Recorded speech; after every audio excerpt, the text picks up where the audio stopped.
Meanwhile, the Nigerian Bar Association is seeking an urgent investigation by the Attorney General of the Federation, EFCC, the Nigerian Correctional Service and other agencies over the bribery allegation by Idris Okuneye. In a statement by its President Afam Osigwe, EFCC officers found culpable must be dismissed and prosecuted. The NBA says it's concerned about the allegation involving senior advocate of Nigeria, Femi Falana, and his son, in a widely publicized video on Tuesday. The video claims that Mr Folarin Falana reached out to Bobrisky and that Mr Falana, senior advocate of Nigeria, allegedly discussed the possibility of applying for a presidential pardon for Bobrisky. Mr Osigwe says the law allows convicts to apply for a presidential pardon under Section 175 of the 1999 Constitution of the Federal Republic of Nigeria as amended. The provision also empowers the President to grant pardon subject to certain conditions and upon recommendation of the Council of State. Joining me now for more on these issues is a lawyer, Idris Okuneye. Mr. Okuneye, thank you for joining us on the news tonight. Have you heard about VIP sections in prison? How does that work? Yes, I've heard about it, but it's pure illegality, where inmates who are privileged, pay money to prison warders to keep them in more comfortable places that they will not go through the harrowing experience of prison life.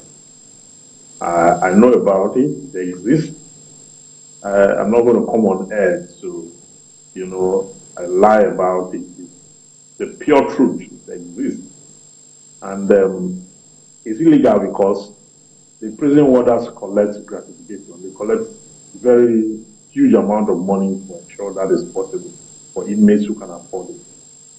And that disparity is not in our laws, not in any part of our, even the extant law that established the prison.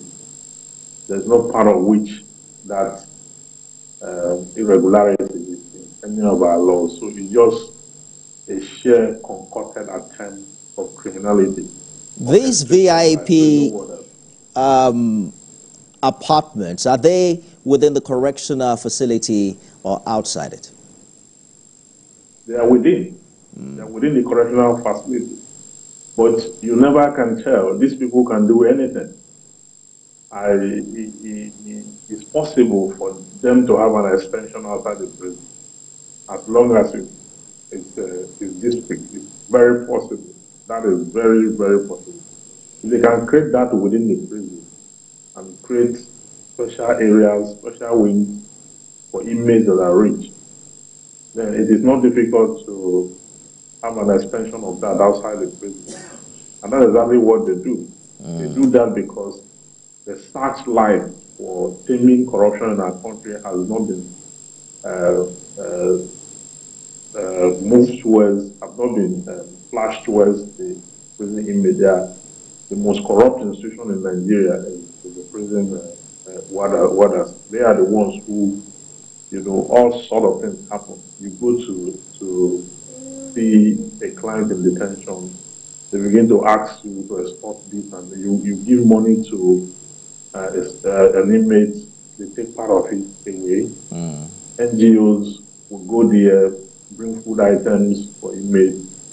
You find the prison warders reducing the ration and the rest of it. At the end of the day, the truth is that the inmates and the prison warders, sometimes you cannot distinguish the two sets who actually need reformation or transformation. Mr. Okuneye, because of our time, just quickly, EFCC has now called on both Bobrisky and Very Dark Man to, come to their office for clarity on these allegations. Do you think the commission will be able to sit on this case, bearing in mind that its operatives are the ones being alleged here? Well, they should carry out their investigation internally. Okay, there's a need for the persons so involved, so mentioned. There's a need for them to go do a kind of what we call identification parade.